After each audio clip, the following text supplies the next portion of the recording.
Yeah, I said I was going to do it in front of a car today, but yeah, Tales from the kitchen again, waiting for the old porridge in there. My jam donut flavour protein today. Oh, still love it, beautiful. Thank you to my lovely wife for doing that in the morning for me. Bless her, she's a legend.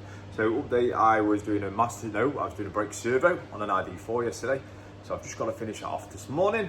Got a couple of updates to do. Not sure, I've got a Fabia to fix, that's got a purge fault for the N80 valve. Quite common, seen it loads, people overfilling the fuel tank. Stop at the first click, guys. If that is one of you, don't go past it, don't round it up to the nearest litre or the nearest pound. Stop at the click. There's a reason for this, right?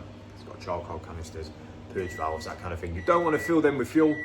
That can put an engine light on, cost you money, right? And fuel's expensive enough, right? So there's my update. I'm going to eat my jam donut porridge, see what today's going to bring. I will bring a little video of my new ratchet that I bought from Snap-on yesterday as well. Got me in a vulnerable state, he did. Wasn't a bad price, to be honest, for Snap-on tools. If you know, you know. Guys, have an amazing day. Friday's tomorrow, can't wait. Weekend off. Let's fucking have it. In a bit.